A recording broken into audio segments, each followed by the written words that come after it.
Hello, everyone, and welcome to the show.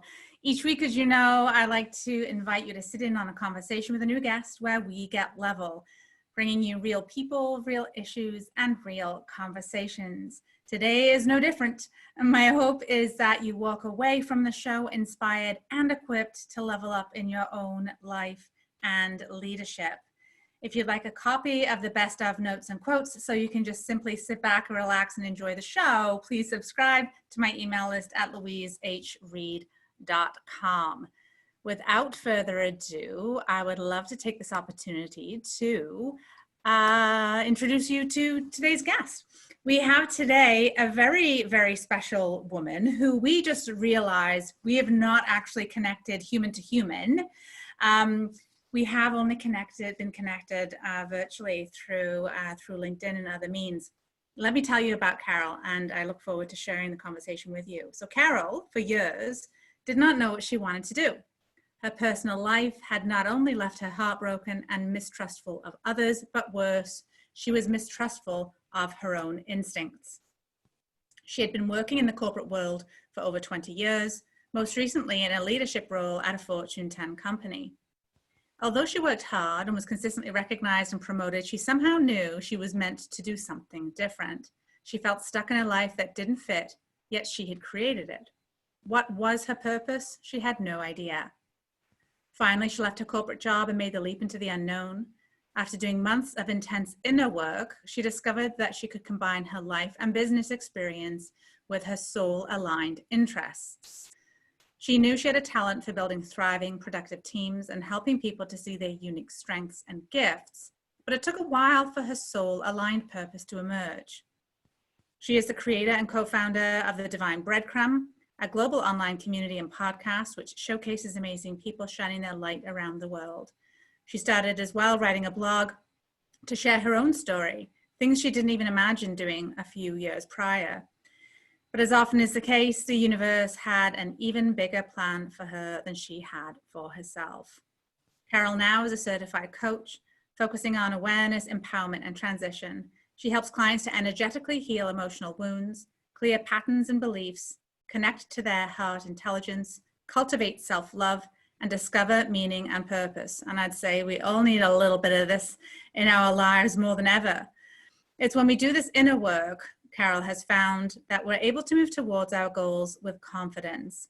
Her soul knew what she would be doing long before she did, and she's grateful, as am I, that she followed the divine map that was laid out before her.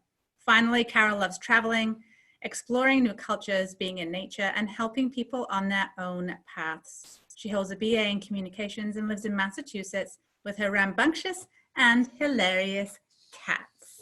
Carol, my friend, welcome to the show. Thank you, Louise. I'm so happy to be here. Oh, it's happened. It has finally happened. Thank you for joining me today. There are a lot of commonalities, I think, that you and I have in our stories, which is neat. I think a lot of the women that we both work with have similar sorts of stories, yet each one somehow is still really unique. One of the things that jumped out to me that I wanted to just start with in your bio, you were talking about how you discovered you could combine your life and business experience with your soul-aligned interests. Tell us what soul-aligned interests means and how you found yours. Ooh, what a great question. So for me, soul-aligned really means something that lights me up, something that just feels good to do. I want to get out of bed in the morning to do it. And I wasn't feeling that way when I was in the corporate world. I mean, there were times when I'd feel good about the work I was doing, but I just knew it wasn't the thing. And when it's a soul-aligned interest, I think you just know, like, this is something it feels fun. It doesn't feel like work. And I didn't find mine until I was out of the corporate world. I had ideas, I had little glimmers, but I think I had to do a lot of work on myself. I mean, there was just a lot of stuff and gunk to work through so that I could come out on the other side and really embrace the things that I loved. And when I combined my past experience kind of with this, my newfound soul aligned interest, that kind of came about in a kind of roundabout way, because I think when I left corporate at first, I thought, I don't want to go back to this environment. I don't want to be a part of this. I'm all set. And I really kind of threw out the baby with the bathwater, because I had a lot of great experiences. I had a lot of wisdom that I gained from my years in corporate. And there were definitely strengths that I learned that I had, and leadership skills that I had, that those weren't throwaways. You know, I really should have been keeping those and then combining it with some of the new things I was working on. And it took a little while for me to get there. But now that I have, that's made a big difference in the way that I show up. I really like that you mentioned that. I realized I did the same. You said you threw the baby out with the bathwater. I think it's almost like you have an allergic reaction to something, right? You get to the tipping point, and it's like, I'm so done with that, and everything that is associated with it. And I think that I really appreciate you saying that. And I'm reiterating it because I'm encouraging those listening to pause and reflect on perhaps what they may have been leaving behind. That would be a Lego piece. I kind of like to think of it like Lego. You know, when my kids got 4 boys, and they loved, not so much now, they are teenagers and love video games. That's a different podcast topic. But they used to love Lego, and they'd get a new Lego set, and often then take apart an old Lego set, put all of the new pieces together, and they'd build something new. So they would take some of the old Lego pieces from their old set and use it, because they liked those pieces, bring it forward to create something new. I thought, that's a simple concept, and I didn't do that. So yes. What were those Lego pieces then that you've since gone back to extract and bring forward? Well, first of all, I want to say I love the Lego metaphor, because the other thing about Lego is you step on them and they friggin' hurt. And there's going to be things that hurt, you know? Yes, I love it. I'm going to add that to the metaphor. So for me, I think one of the things I really loved in corporate was helping my team members grow. You know, especially, it was probably the last year and a half in my last job, there had been a big layoff, and I inherited a new team. So I was managing 2 teams, and this new team was really green. They just didn't have the self-confidence. They came to me with every little question. And I remember at first feeling irritated and impatient, because I wasn't used to that. So it was great for me as a manager to learn that I can't just paint everybody with one brush. Everybody needs a different approach. But kind of seeing the light in their eyes when that confidence would start to build, and they'd come and tell me, you know, I did A, B, and C. And I thought, that's great. You didn't even have to ask me. You knew the right thing to do. So some of those things, helping people grow, helping them recognize their strengths, that was a couple of big things that I could bring to the world of coaching. And I did so much coaching and mentoring in corporate. So it really was kind of a natural shift, although the coaching I do has definitely a spiritual element to it as well. But those were the things that, again, going back to the Legos, yeah, I could definitely build on that. Yeah, great qualities to certainly bring forward. And I think it's so neat when we reach a point in our life that really can only be gained through experience, some hard experiences that hurt, like you said, and some good ones as well. And we piece together something that's really unique. And that's what I see in you. And there's this magic that you bring to the work that you do and how you show up on social media. That really is magic. It is really a special combination of traits. And, you know, you kind of explained that a little bit as to how those came to be.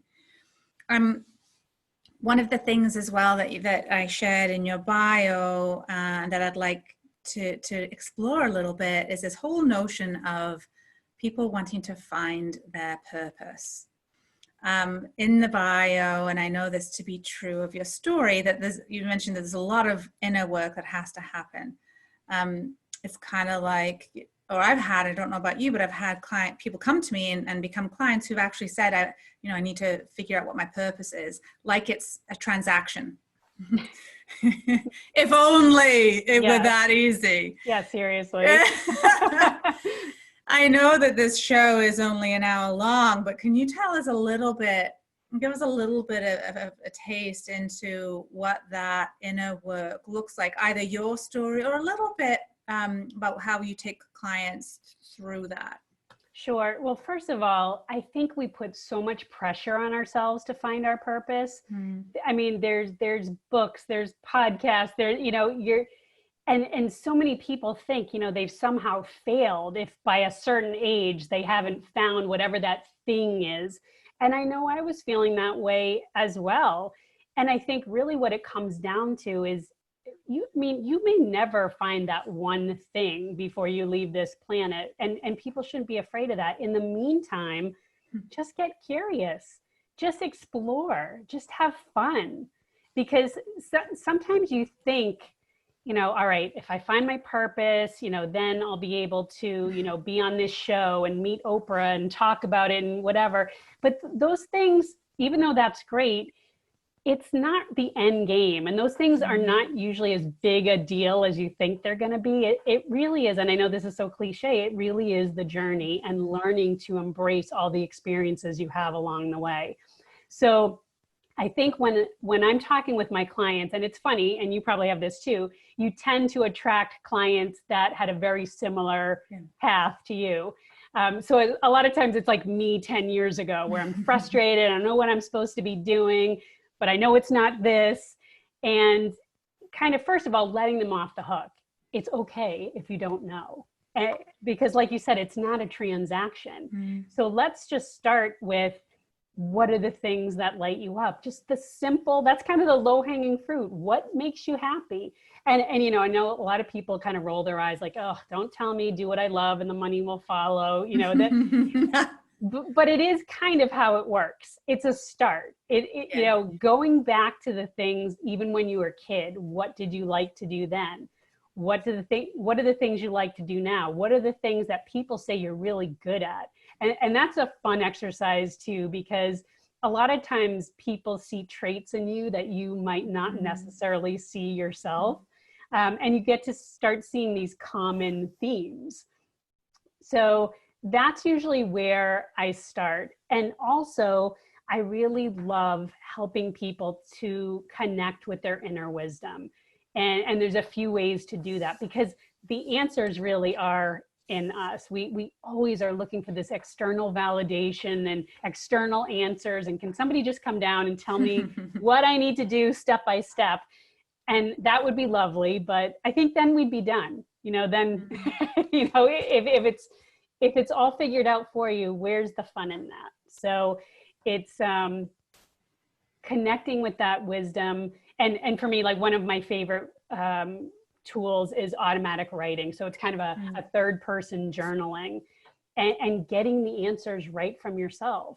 And sometimes it's interesting because you go back and read what you wrote and you think, where the heck did that come from? I don't even use words like that. That's not even in my vocabulary, but it's in you. But I think sometimes people need the help of a coach. I feel like I'll always have a coach because I know there's blind spots. I know I'm a work in progress. But that's for me. I mean, I have some friends, especially friends from college, like, well, I don't get it. Why do you need a coach? And who, that to me, there's a lot of value in having someone uncover those blind spots for you and then moving from there.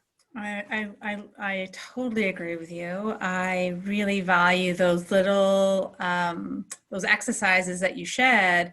If anyone listening has not tried some of those, so it's that automatic writing, so it's just free flow, whatever sort of comes to mind. What are the things that light you up? And asking others what strengths they see in you. Those sound simple. And the thing I have found, I'm sure you as well, is these exercises that we have our clients do, they sound simple. On the surface, they are simple things to do. What they reveal is phenomenal. It's phenomenal. You're so right. I mean, some of the simplest questions, I remember when I first had my first meeting with my coach, and he asked me, well, who are you? And I started to rattle off, basically my resume. He's like, no. Who are you? And the next thing you know, I'm just ugly crying, and I I noticed, don't even know who I am. But I noticed that happens with my clients too, these simple questions. But it's just, first of all, I think a lot of us, we're not used to somebody creating that safe space and really caring about the answer that you're giving. A lot of people say, oh, how are you doing today? And it's just kind of rhetorical, and they're almost irritated when you tell them how you're really doing. So when you create that space where somebody can actually talk and feel heard, it gets them emotional. Mm-hmm. Oh, you're so right. You're so right. I recall, and I may have said this on the show once or twice, when I was growing up, I went to church growing up. I don't anymore, sort of irrelevant. Anyway, we'd go to church, and afterwards it would be a little social after the service. And I was probably about 12 years old. And others would ask, oh, hi, Louise, how are you? And I would tell them how I was. And my mum pulled me aside one day and said, Louise, when people ask you how you are, you just say, fine, thank you. I said, but Mum, but what if I'm not fine? Some days I am and sometimes I'm not. And they said, Mum, Mum explained just that that's a social norm. I said, well, they'll learn pretty quickly not to ask me how I am if they don't really want to know the answer. Exactly. So I really like to, as you know, I like to have real conversations. I like to get level about things that sometimes are uncomfortable. What do you feel, or what do you want us all to get more real and level about? I think that's a great question. I think our own wounds, because I think we tend to push them down. And I'll use myself as an example. And I'm pretty much an open book. However, I've come to new levels of being an open book. Right. And I was really afraid to share my past for a long time, because I was in an abusive relationship. My ex-husband was a drug addict. When I was in my 20s, I didn't know how to navigate this. It wasn't modeled for me. My mother was a very independent, strong woman. So there was a lot of shame around that. And my voice was really shut down.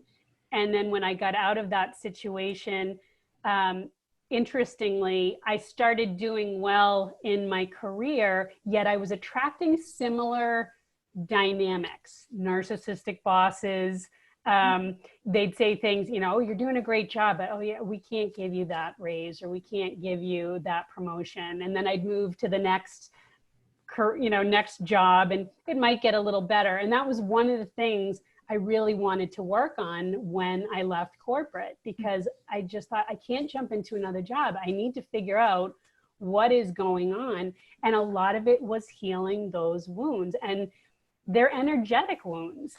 Things happen that are traumatic, and they stay in the body a lot of times. And most of us need help clearing that out. And what happens when you clear out those old wounds, suddenly it makes room for this new good energy to propel you to go forward with the things you want. So sometimes getting down and dirty and really taking a look at your stuff, that's what's needed. A big fat yes to that. And the thing that if those who have embarked on this journey, the good news and maybe the bad news at the same time is that it never ends. There are always more layers to be uncovered. And I actually wasn't prepared for that. When I thought, I was like, okay, it's done. I've looked in the basement. Yes. I got my flashlight and went down, looked around, figured it out. Okay, next, check the box, right? Because I like lists. I like to achieve things, very type A. No. This soul stuff does not work like that. This soul stuff does not work like that. I had someone on the show, she said, your issues are in your tissues.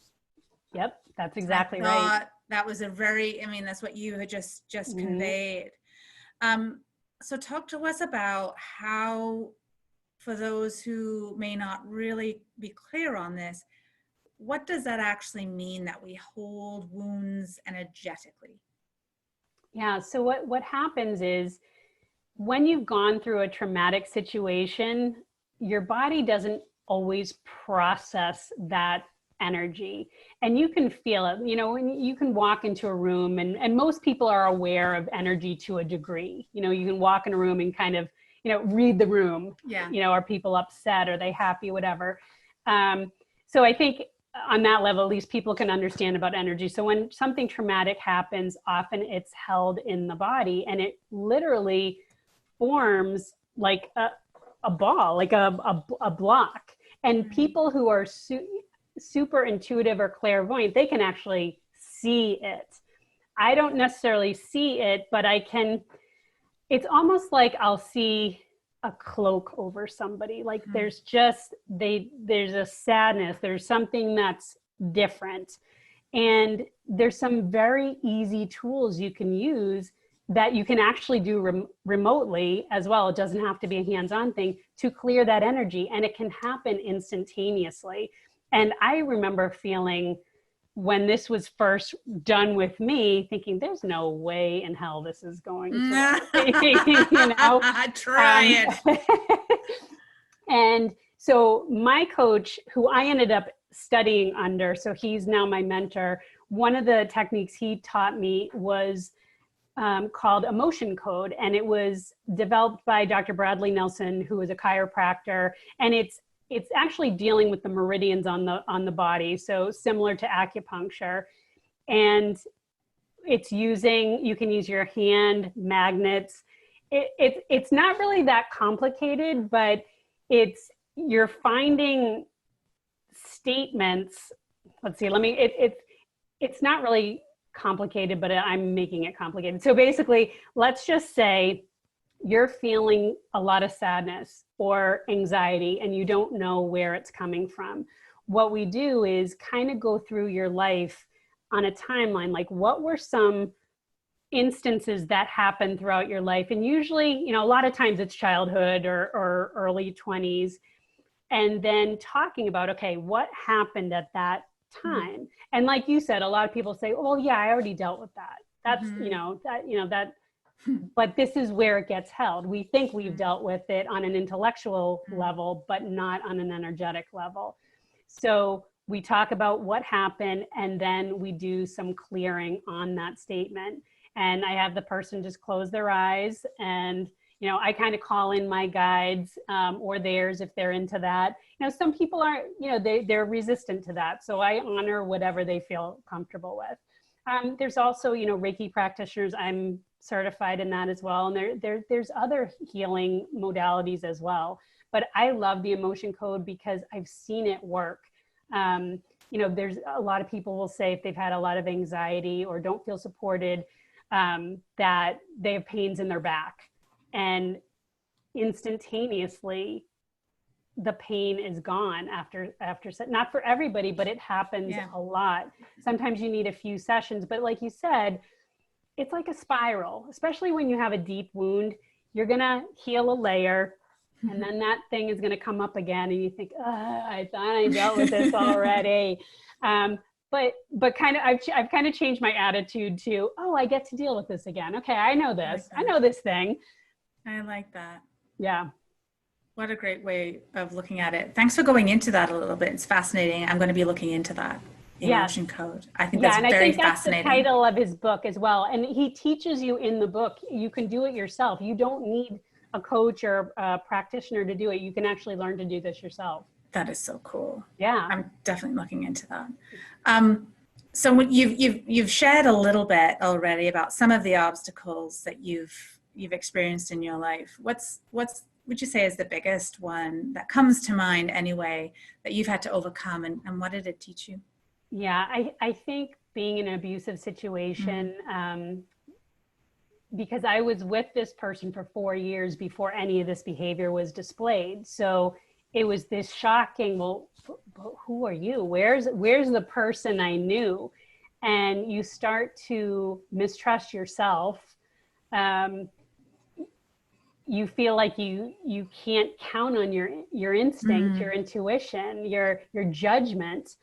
And because there was a lot of fear involved, and there's a lot of ugliness that goes along with it. There's stealing, there's infidelity, there's all kinds of crap that goes on with it.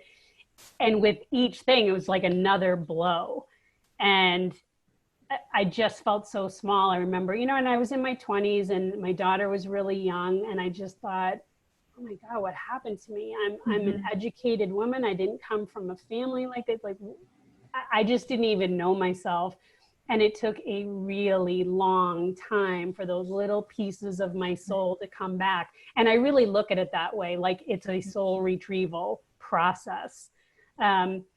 So I've learned to, first of all, honor myself, set healthy boundaries. I think, for me, I grew up with good girl syndrome and people pleasing. And there is a big difference between being good and being genuine. And when you're trying to be good, it's just really pleasing everyone else and trying to keep everyone happy and juggling all these things to make sure everyone's okay. And you sacrifice yourself. So now learning to not be the good girl and just be genuine and do what feels good for me. It doesn't mean you're selfish. It means quite the opposite. It's self-care. If there is someone listening now who feels like they've just been, what you just shared about good girl syndrome just sort of took their breath away, beyond phoning you and reaching out to you to get some support, and we'll make sure all of your contact information is in the show notes. So do that. First of all, do that. Reach out to Carol. But in this moment, what would be something that you might suggest to that person listening that could start them on this soul retrieval journey? I think one of the most powerful things you can do is to start journaling about your feelings. And I say that with a little warning, because if you're still in a situation that's not healthy, that other person might tend to try to read your journal. So if you can safely, privately journal your thoughts and get some of this stuff out on paper, sometimes I like to call especially when it's a lot of the ugly stuff you're getting out, it's kind of this ego dump, and don't censor yourself, get it out. And if it's really kind of mean, criticizing self-talk, get it out. I don't care if you're swearing, whatever, get it out and then rip it up. Burn it, shred it, kind of treat it as ceremony that you're getting rid of this stuff. But I think writing, especially handwriting, I mean, you can type, I suppose as well, but I'm a big fan of journaling. I think there's something about that connecting to paper, and just getting your thoughts out. And again, we talked about this. Some of these things sound really simple and, but I'm telling you, it's powerful, but you got to start getting honest with yourself, and don't sugarcoat. Just, you have nothing to lose by getting all your feelings out on paper. And again, don't try to be the good girl or good guy, whatever it is, it happens to both. Right. Be as authentic and genuine with your feelings as you can. And that's scary at first because we're not used to doing that. Wow. I'm taking a moment just to pause here because there's so much that you've shared. Again, super simple concepts, not so simple to actually do, but oh, so powerful. Before I got ready for the show, I actually had a t-shirt on that said, "Keep it simple." I wish I kept that on. Maybe I put that on today for, I was channeling our show. So getting honest with yourself, be authentic, get genuine. One of the things I'd love to add to this in hopes of giving listeners a little bit more courage to potentially do that is that no one is going to read this. Again, assuming it's you're in a safe environment and that no one's, we're not at risk of someone picking your journal up and reading it. You do not have to take any action yet. Just because you write it down, there is no action required. Yes, that's such an important point. Yeah, this is really self-love. This is to make you feel better. And again, you're connecting to your own wisdom. You're going to look back at journal entries once you start doing this, and you're going to see the growth. You know, I think a lot of us, if we've kept journals for a long time, there's that cringe factor sometimes when you go back and look at things. That's me. Yeah, it's definitely me too. But even a few months and you look back and you see you're developing this relationship, you're starting to feel more comfortable, because the first few times you do it, if you haven't been a journaler most of your life, it just feels odd and like forced, but just keep at it. Keep going. I have journaled not for very long, honestly, for about a year now, but I do it religiously. It is my religion, as part of my own practice in the morning. And I used to, up until I think about May, just stop journaling when I had nothing else to say. But I've just been introduced to a book. You might know it very well because it's an old book, The Artist's Way by Julia Cameron. Yeah, beautiful book. It's like, how have I not known about this? Right. Clearly, I'm sure people have mentioned it, and I just wasn't in a place that I was ready to receive it. Right? That's how it works. Exactly. Right. Yeah, I know. As annoying as that is, it is how it works. So Right. I've picked that up, and so I've started to do, as Julia Cameron, the author, suggests, to do 3 pages. And at about 1.5 pages, I'm writing. I don't know what else to say. Nothing else is coming to mind. But it's that last 1.5 pages where, to an earlier point you made, Carol, where you're like, where did that come from? That's what happens in these pages. Yeah.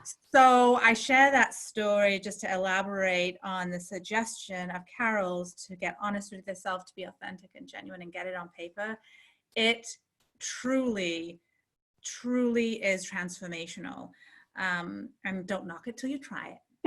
Right, exactly. Give it a go and let us know how you do that. Carol and I would love to hear from you on that. And really, I just wanted to add, treat it like ceremony.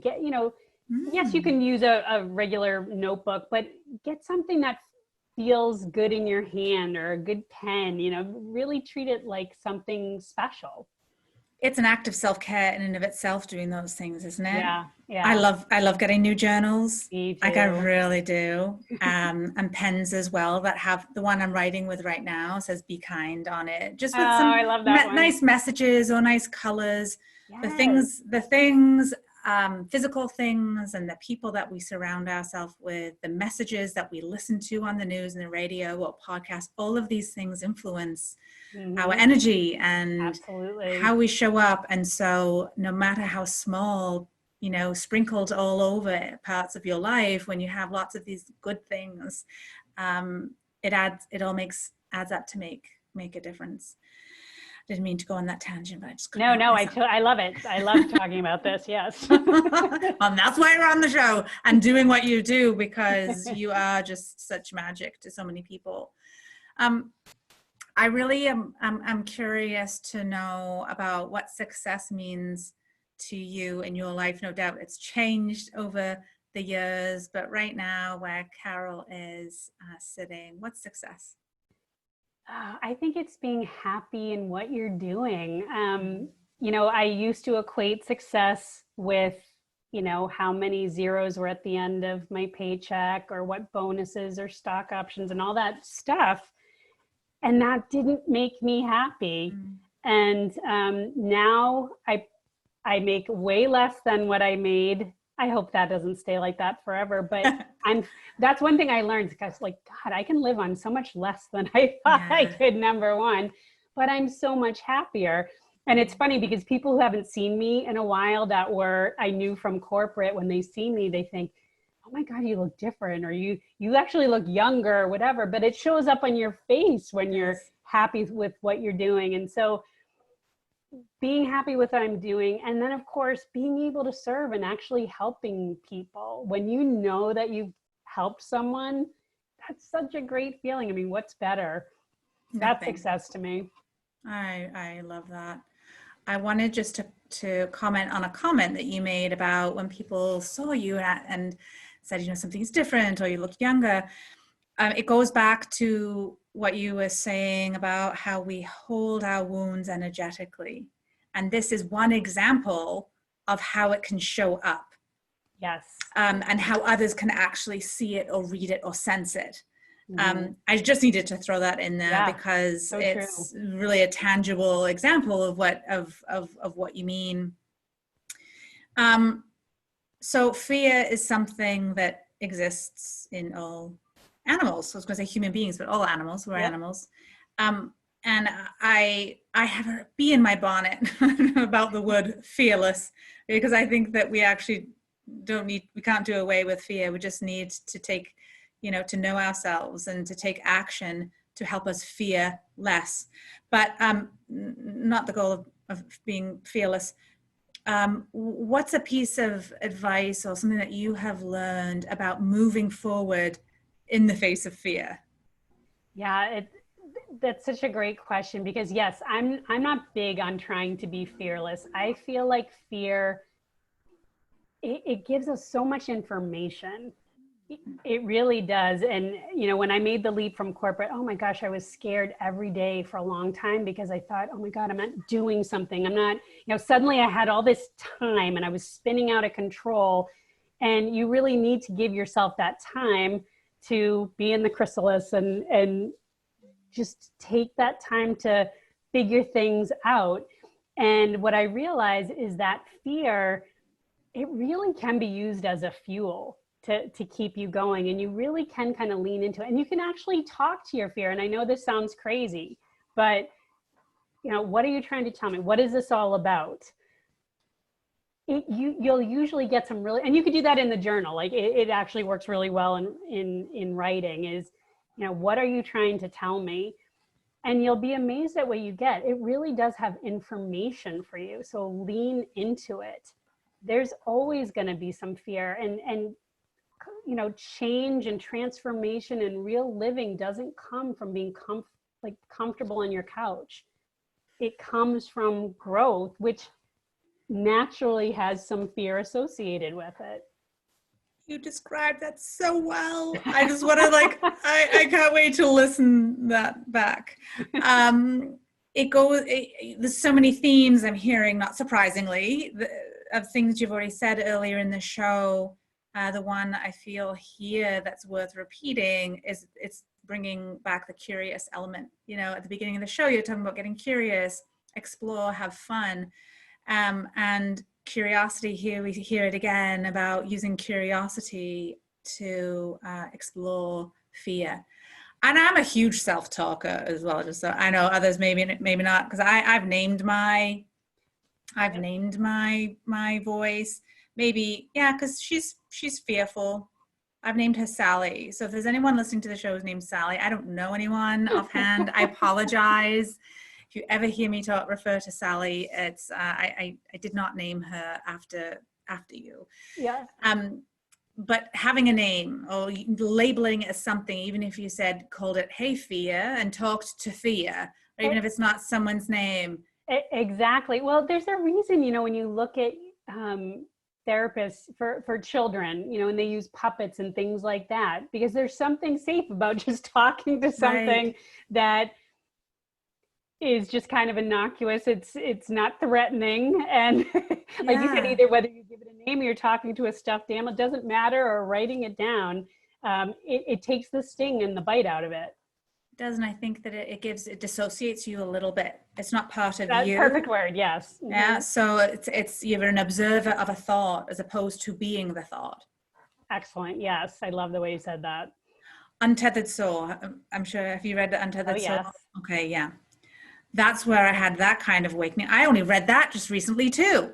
Yeah, that was a good one. And I think I read that too early. I have to go back, because I think Michael Singer had been on Oprah's Super Soul Sunday or something. I thought, oh, that's good. I'll read it. Right. And it was just a lot of it. But that was, gosh, years ago. I should really go back. Oh my God, I think there's so many. We could continue to read these books on our shelves and get something different. Yeah. Because when we're in a different place in our journey, we were talking about that a minute ago when I was saying about the Artist's Way. I'm sure I've heard of the Artist's Way many times over the 20 or 25 years it's been around. Mm-hmm. But only in May was I ready to dive into it. So many layers to all of these messages and books. Yes. So I'm big, as I know you are, in the area of leadership. I do. Funny how we were commenting that, you know, threw the baby out with the bathwater, and I certainly left corporate. I thought I divorced my now ex-husband as well as corporate. I thought I'd had 2 divorces. Turns out I've gone back to corporate from a consulting capacity, and I didn't think I was going to do that. Had you asked me, I would have said there is no way I'm going to do that. And so I'm really focusing on the area of leadership, which is what I was doing when I was working full time. And so I know with your experience in leadership, or with your experience in leadership, I'd be curious to understand, like, what's your definition of leadership, or what is a good leader? Yeah, and I've been kind of drawn back to the same thing. I'm actually working in things, so I know we're very aligned with this. You know, for me, and you might have experienced this early in your career too. You know, I was always told, you know, you're too nice, or you're too, like, all the EQ skills that people value now were not valued when I was coming up. So now these things are really important to have, because I think especially the millennials, the generation before them, they don't respond to the old paradigms at all. So I think as a leader, to really survive in your role and do well, if you don't have some of these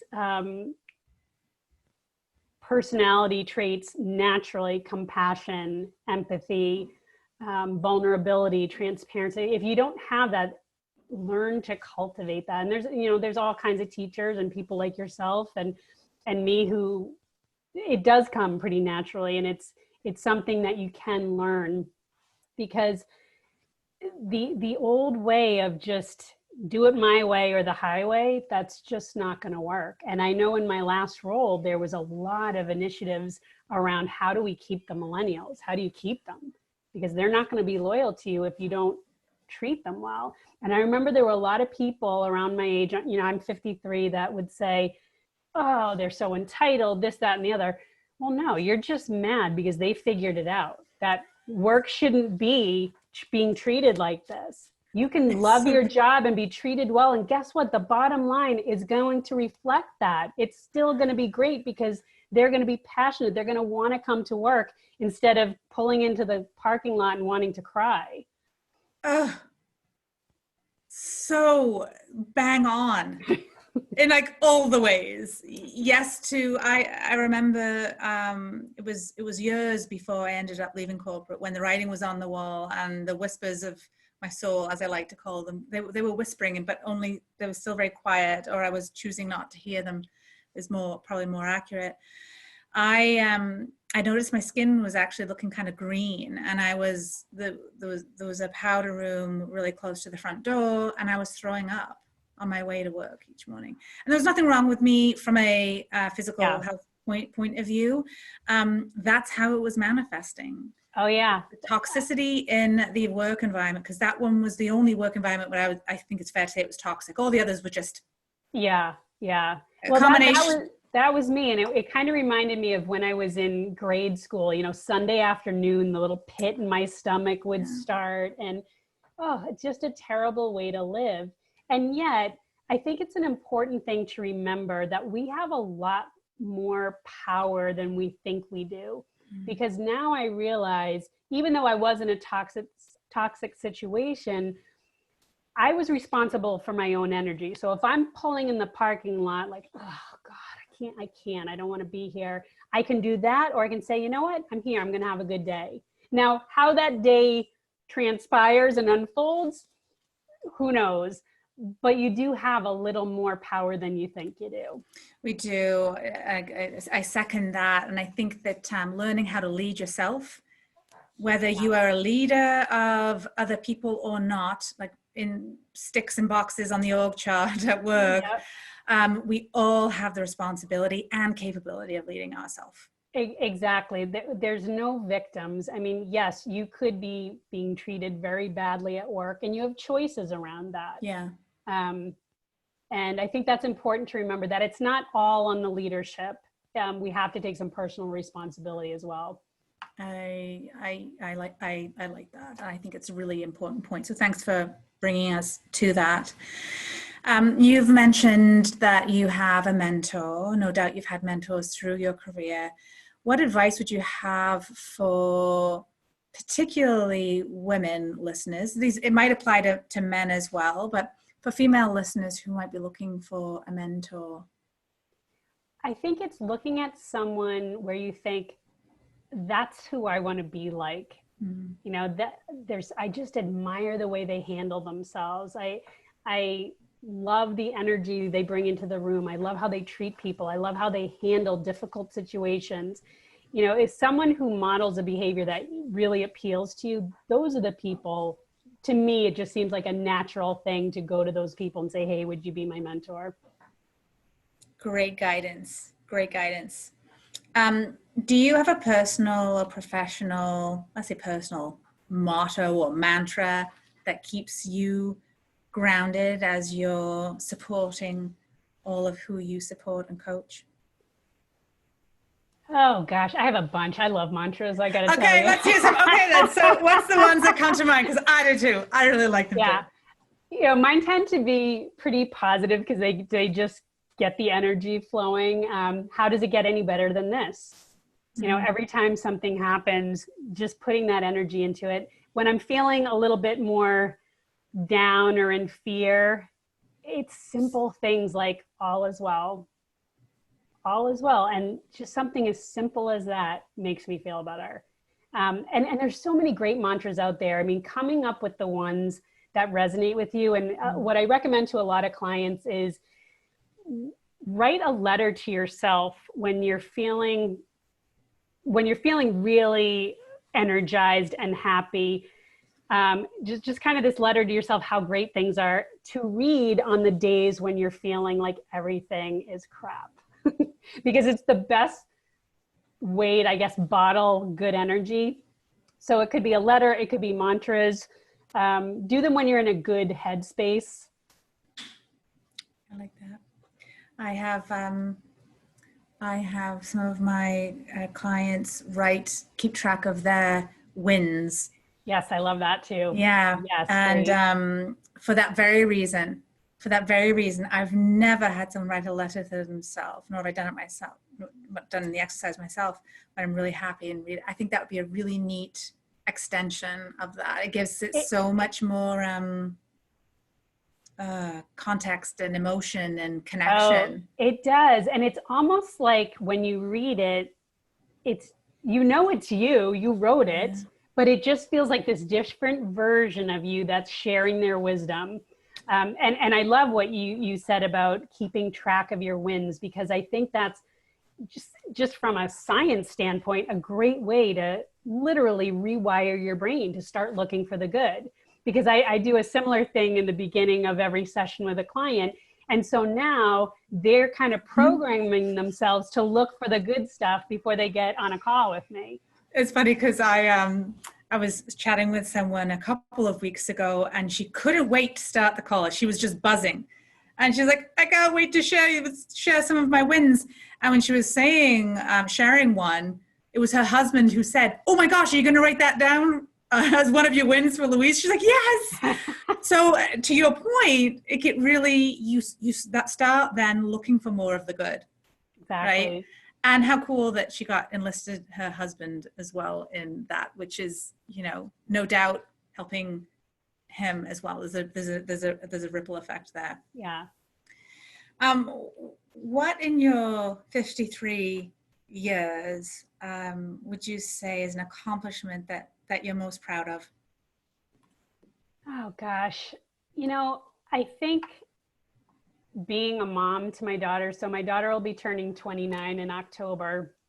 And I think I'm most proud that she is independent. She doesn't take crap from anyone, yet she's very loving and kind and compassionate, because there was a lot of fear in me that, oh my God, she's seeing some of these things and will she model this same behavior? That was a big fear. So raising a daughter who was confident and independent and contributing to society in a great way. and we're friends. You know, that to me is a big deal. That feels like an accomplishment and something I'm proud of. You always have a brightness about you when you talk and when I see you, but your face really lit up with that Yeah. one. I mean, how can it Yeah. not? You know, when we're talking about your kids, I'm sure Yeah. she's really proud of you as well. Yeah, she's like a little mother, you know, it's just she's my biggest cheerleader probably and vice Uh, versa. I love that. I love that. So I have, oh my gosh, there's so many things I want to explore with you, but I do have maybe one last question before we go into some rapid fire questions, just for time's sake. I feel like I could talk to you for hours. Same. Considering the kind of work that you do, I'm curious to know if you yourself have any tools or rituals that set you up for sex, maybe like a morning, whether it's a morning routine or just rituals throughout the day that keep you focused, aligned, and your best. Oh my goodness, I love a good ritual. Yes, I actually have a morning routine and an evening routine. Let's hear it, And Carol. yeah, so my morning routine, you know, I really try to sync my body with the earth. So trying to get up early as the sun's rising. And it's a quiet time. So that's a great time. You know, I'll meditate for a few minutes and then go into my automatic writing, because when it's quiet like that and you're not feeding into all the energy, it's a great time to do that. I also do written visualizations in the morning of, you know, kind of where I want to see myself. So I do a lot of writing as if. And, you know, it doesn't take long, maybe 20 minutes, you know, and I'll talk about different areas of my life, you know, my work, home, health, but as if it's already happening. And, you know, definitely borrowing from Napoleon Hill and others similar. And then I get out in nature, if, you know, if at all possible, which, you know, this time of year, it's been pretty nice and it's easy because I find that I just need to feel grounded. Mm-hmm. I'm one of those people, if anyone's familiar with the chakra system, the different energy centers, I tend to live up here, like out of my body. And I've learned it's like, no, you came to this earth to do some work, be in your body. And so being in nature really helps me. It also helps me because that's where I get a lot of ideas. I'm just kind of fed things from the universe when I'm in nature. And getting the body moving. So it's accomplishing a lot. It is. And then coming back and having something to eat before diving into my day. And then what do you do? What's your nighttime ritual? So my nighttime is being very careful not to eat anything after 7 o'clock, getting off devices and not having that blue light and things that are stimulating me. Reading, sometimes I'll have candles on, or I do essential oils on my pillow just to really create that kind of almost like a spa-like atmosphere. And this started because I was having a lot of trouble sleeping and I didn't know what to do. One of the things I do if I'm really feeling kind of antsy is I write out, and I think this is actually a Buddhist technique, you write out your day backwards. So by the time you get towards the end of the day, you're feeling kind of sleepy. And another thing it does is it makes you less worried, because if you start out with how the day started, it might bring up, oh, I should have done this, or I should have done that, or I should have said that. But this way it kind of diffuses it and takes out the charge. How cool is that?